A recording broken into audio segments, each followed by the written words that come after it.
Alright, yo, what's crackin' Big Smackin'? My name is Emperor, help me spell backwards, and welcome back to another video here on the channel. Now, I dropped a review that was about 20 minutes long, and boy howdy was it controversial, and it was on the Call of Duty Black Ops 6 Zombies mode, and how it is, and if it's good or if it's bad, and I got a lot of different topics being talked about in that video, and a lot of comments on it, but now I wanted to go back and make a review, looking back at it now that the honeymoon phase, I guess, has kind of ended on Black Ops 6 Zombies, and give my opinions on the state of the game currently, in the current state of everything that's going on. See, whenever I first dropped that video, I reviewed it as a 7 out of 10, but a lot of things have changed, a new map has come out, and along with that, regardless of my opinions of the game itself and the way it plays, I firmly believe that there are some things outside of the game and inside of the game that do change my opinion, and my rating of the game of a 7 out of 10 has officially changed. So that is what we're going to be talking about here today. This is my actual new honest review for Black Ops 6 Zombies. So the first thing I want to talk about is high rounding. High rounding in Black Ops 6 Zombies is incredibly boring. It is so boring to the point where it's actually mind-numbing sometimes.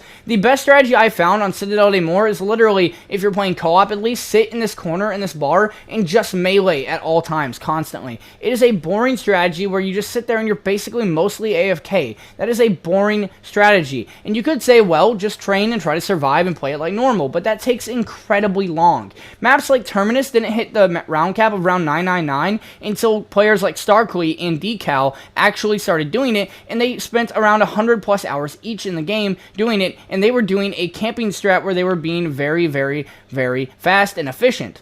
The problem with high rounds in this game, from what I'm seeing as an outsider, because I'm not a high rounder, the problem that I'm seeing is that it's just boring. The high round strats are always camping, whether you're on, Citadel Day More and you're using the rocket launcher strat going back and forth between the traps, or whether you're using that new oil exploit where you're sitting behind the oil as the oil trap does everything for you, or you're on Terminus and you're using the beam smasher and just constantly stunning your enemies while you're hiding behind the door, or if you're on Liberty Falls using the jet gun and you're sitting on that zip line on top of the building. That is all just so boring. They're all camping strats. Every single strategy is a camping strat. High rounders have been doing really good jobs of keeping up with everything and making sure that everything goes well, but ultimately it's still a boring experience to me, and no matter what, it is a annoying, mind-numbing thing to only be able to be forced to play one way. And again, I'm not a high rounder. I'm only speaking from my experience, from what I've seen other people say, and from what other people seem to be doing.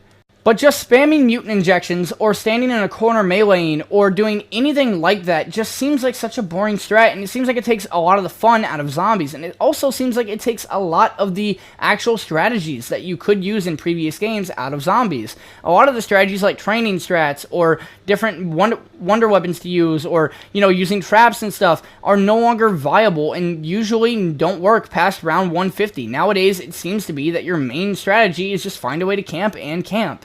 And look, maybe I'm way off base here, so I'll go ahead and stop talking about high rounds for now, but that's pretty much what I've noticed and what I've come across with my experience with the high rounding strategies.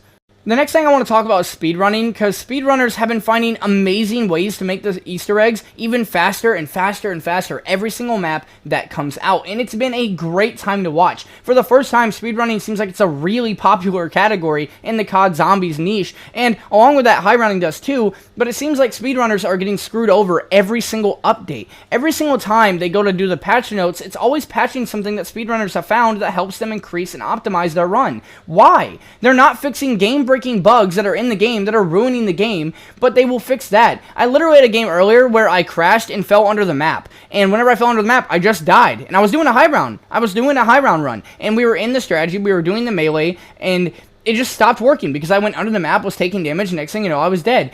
Starkly Plays had a round 999 run ruined around round 800, 840, and it was ruined because of a glitch. He bugged out while using a mutant injection, and he died. Stuff like that should not be in the game. It should be fixed. But instead, they're patching things that speedrunners are actively using to increase and optimize their runs. Why? Who is it hurting? Genuinely, who is it hurting? It just sucks to constantly be seeing the same exact problems over and over again every update. Like, we have all these game-breaking bugs, all these things that will ruin a run for you, all these things that will crash your game, and a lot of it comes down to the game being online only, which is something I'm about to get into. I do have an issue with that, a big one, and it's what the main theme of this video is about to actually become. But along with that, just the main issue with the game is that they're not fixing any of the game-breaking bugs, but instead, they're willing to patch all the stuff that speedrunners are using to optimize their runs, and it doesn't help any anyone, it hurts the community, it hurts the game, and it's not a good thing. Now, before I get into the rest of the stuff that I actually don't like that much about the game, I do want to talk about the stuff I do like about the game, because I do feel like it's important to not just be negative and to be pretty positive about the game too.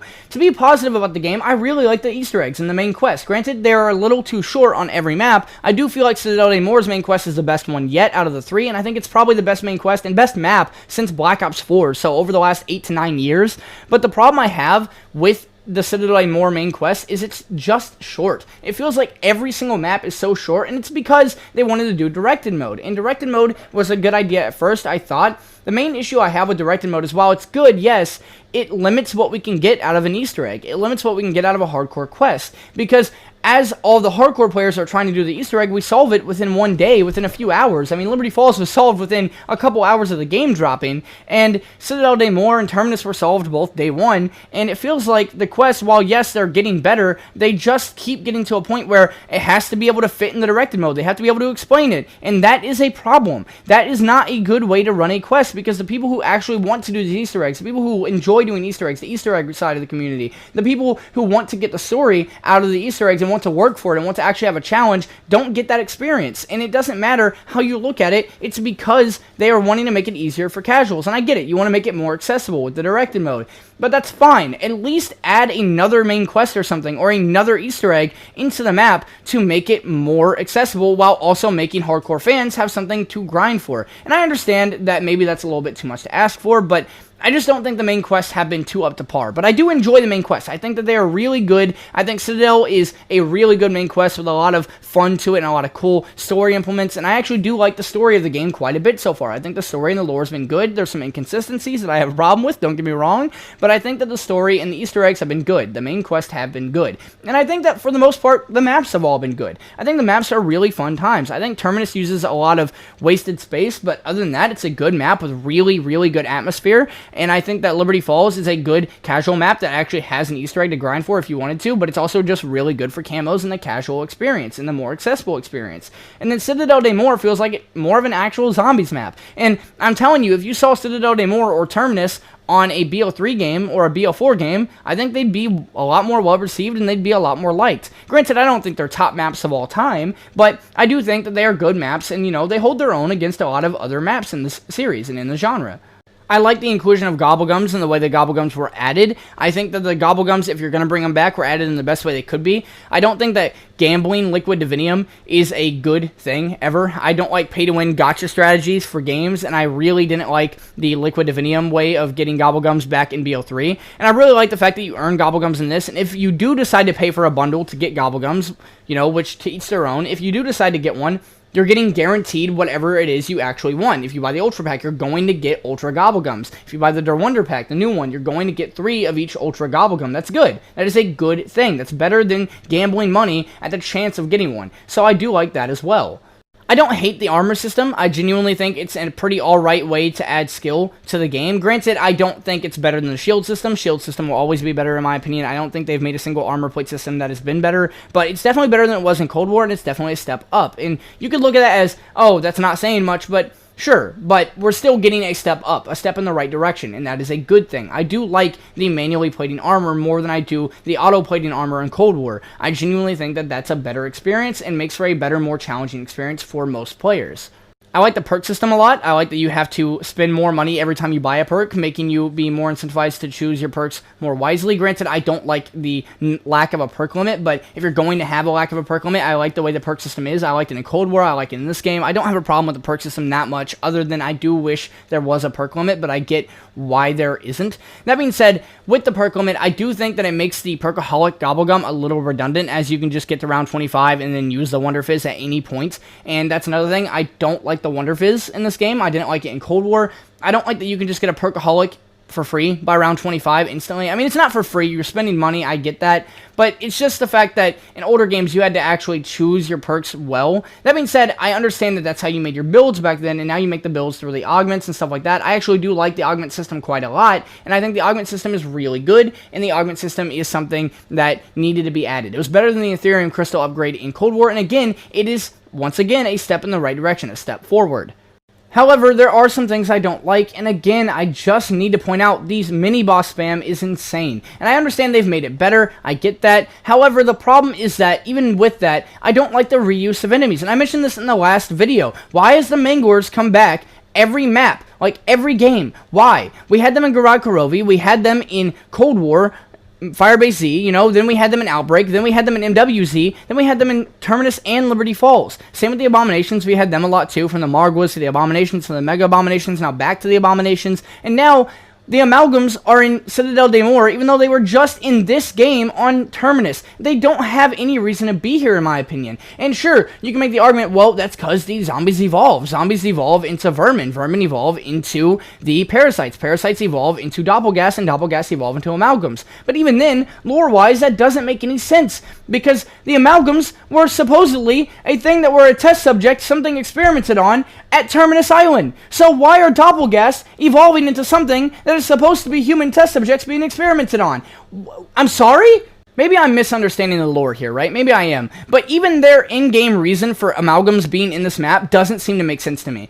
The Amalgams we learned from Nathan being turned into one were experiments done on Terminus Island. If that's the case, then that means they're not Dark Aether creatures. Meaning, how in hell do Doppelgas on Citadel de Mor evolve into Amalgams from Terminus Island that were experiments? How does that happen? It doesn't even make sense with the reasoning they give. Again, maybe I'm misunderstanding, and if I am misunderstanding the evolutions, please feel free to correct me in a civil way in the comments down below. But to me, it just doesn't make sense why we keep getting the same enemy types and the same varieties. I want new enemies. I want maps that have their own enemy, their own mini-boss. Do you remember the days when a map would have its own mini-boss, like Shadows had Margwas, and it wasn't a problem? We didn't have to have Margwas and Mangors on Garad and on Shadows? I miss that. I also miss when some maps just didn't have mini-bosses. Some maps never needed them. You don't need mini-bosses on every map, and you don't need the same ones on every map. We do not need the Amalgams to be on Citadel de Mor when they were just on Terminus in this exact same game. The Amalgams being on Terminus made sense because they were experiments from Terminus Island. Nathan was an Amalgam. It made complete sense for them to be on that map. It fit the story, it fit the map, it fit the theme, and they were original to that map. But having them on Citadel is so dumb, because I like the evolutions. I like that parasites can come out of vermins, vermins can come out of zombies. I like that parasites can evolve into Doppelgas. But having Doppelgas be able to evolve into Amalgams, experiments from Terminus, doesn't even make sense lore-wise, and it's just a cheap excuse for you to reuse an enemy type for no reason other than you wanted to. It doesn't make sense lore-wise, it doesn't make sense gameplay-wise, nothing about it makes sense. On to another part that really bothers me though, the game-breaking bugs. The fact that they just aren't fixing them really irritates me. One thing I will say is that this game, I've thought since day one, was better than Cold War. It was better than Vanguard, and it was better than MWZ. Granted, for a couple of those, the bars in hell and were limboing with the devil, but it was better than the last few games. It's the most fun I've had in the last 8 or 9 years since BO4 dropped. But my problem comes down to, with Cold War, the game was playable. With Vanguard, sure, there were bugs and you could get out of the map on certain points on certain maps, but it was playable. With MWZ, which is probably the closest thing to this when it comes to being unplayable, it had its bugs and its issues. You could fall through the map, you could have issues, but for the most part, most of your games you'd play, as somebody who played through all 3 of those games' life cycles, were playable. All 3 of them were playable by this point in the game. None of them had this many game-breaking bugs happening at the same time. The closest is MWZ, and even then, it's not even close. BO6 has so many game-breaking bugs, moments where you can crash, moments where you can fall out of the map, moments where you die because your game freezes, moments where you get bugs that you don't even see the visual effects of what's going on in the map. I try not to be negative, and I know I've been yelling and I've been a negative person pretty much this entire video, but I try not to be negative. I try to be positive, and I try to enjoy the bright sides of the game. But the problem is that when I'm trying to enjoy this game, sometimes you just can't play it, and that is a problem, and that is an issue that Treyarch just continuously keep putting behind them. But they'll patch things that are good and help speedrunners optimize their runs, but they won't patch game-breaking bugs that ruin the experience. And then we get to the SAG-AFTRA moment, where SAG-AFTRA is on strike because certain companies aren't wanting to sign a contract, so there is a contract going on around, and in case you guys don't know, it's about AI and AI protections for actors and for artists for whenever they have their likeliness used, and they should get protections for that, right? Well, along with that, and I'm simplifying this and dumbing it down, Mr. Ruffle Waffles has a way better video about this. I'm just using it as a quick example. A problem with this is that during that time, we've been getting voice actors getting fired or removed, with the voice actor of Samantha fucking Maxis no longer being in the game and no longer being the character who's playing Samantha Maxis. Sure, it's the Samantha AI bot, 100%, I get that, but the problem is, how dare you get rid of a character and a voice actor that we've been listening to for our entire childhoods, for a good chunk of the community? And along with that, along with the fact that we've grown up with this character who's just no longer voiced by the same person anymore, at least the AI version's not, along with that, we have them literally using AI to make in-game calling cards, Gobblegums, and all kinds of rewards while a strike is going on that some of their employees are in about the usage of AI and protections against it.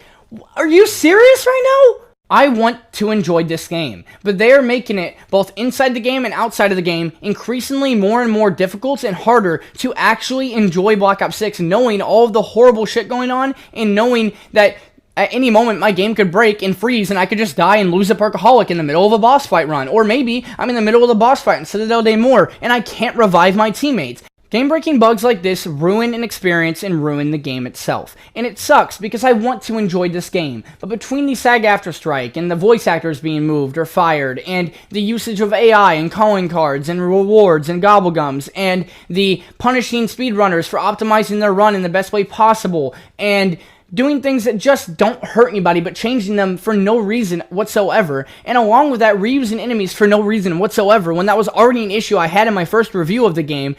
It's just something I can't look past. And along with all of this, I mentioned it briefly, I think, in my first one. If I didn't, I'll talk about it now. There is something holding this game back from being a 10 out of 10. It will never be a 10 out of 10 unless they find a way to fix this, but they're not going to. And that is that the game is online only. Unfortunately, Black Ops 6 Zombies is going to die. It will die eventually. This isn't me being negative. This isn't a question of if, it's a question of when. Eventually, one day in the future, the servers will shut down and the game will be dead. There will be no way to play it, and that is so sad. Imagine if you couldn't go back and play BO1, BO2, or BO3 customs with your friends. Imagine if you couldn't go back and play Drak, or Origins, or Keynote or Toten with your friends. Imagine if you couldn't go back and play that stuff because the servers shut down. That is so disheartening. There are going to be children in the future who will be able to play BO3 but not BO6. That is such a sad thing to think about. And I highly doubt that they're ever going to make it offline availability. It's never going to happen, which is a sad thing to think about because if it's online only, again, that means the game eventually will die. That means that it can never be a 10 out of 10 for me. I'm sorry, but for a game to be a 10 out of 10, it kind of has to be playable. And not only is it buggy and unplayable now, but in the future, when it's finished and when the game's supposedly done and a full product has been made, eventually it won't be playable ever again. That is a big issue. The game has a shelf life. It has a guaranteed expiration date. That is a problem for me, and a problem probably for a lot of you guys. But that being said, all of these factors combined to just make me have to drop my review from a 7 out of 10 to probably a 5 out of 10. And that's being generous. I think it'd probably be a 4 out of 10, but the maps and the Easter eggs have been good, and the story's been good enough so far that it's been kind of pulling me along, and I have been enjoying my time. It's just, I can't call it a 6 out of 10. I can't call it a 7 out of 10. It's definitely barely average, barely above average at that. So I'd call it mid. It's a 5 out of 10 game, and it's not seemingly getting better anytime soon. I hope that it does get better. The maps have been cool. I like the game a lot. I think it's a fun time, but ultimately they've been ruining it. And the out-of-game stuff like the SAG-AFTRA strike and the voice actors and the AI art and, you know, the in-game stuff like the game-breaking bugs and the patching stuff that speedrunners use to optimize their runs, it's not good, and it's not something that I really want to get behind, and it's not something that I think I can keep my review a 7 out of 10 on. So this is me updating my review from a 7 out of 10 down to a 5 out of 10. I genuinely think that there are way too many problems with this game to even call it that. The only reason I'm giving it a 5 out of 10 is just because I think, personally, for me, the maps have been good, the story's been good, the Easter eggs have been good, like the main quest, so that's the only reason why. But let me know what you guys think in the comments down below. Are you guys liking the game still, now that the honeymoon phase is a little bit over? What is your current review? Would you call it a buy? Would you call it a not? I personally think I'd say to skip this game right now. It's not worth buying, and it's not worth spending $60 on, so unless you have the Game Pass, I would say not to buy it now. I genuinely would. hurts me to say that, but I genuinely don't think I can recommend buying a game that is barely playable half the time. So hopefully you guys have enjoyed. Let me know your thoughts down in the comments down below. I would love to know what you guys think about the game right now and the state that it's in. And let me know what you guys think about zombies and the state that zombies as a whole is in. Do you think it's going in the right direction, the wrong direction? If so, why? If not, why? I'm genuinely curious. Let me know. I'll see you guys in the next video, in the next stream, and in the next map. Peace out.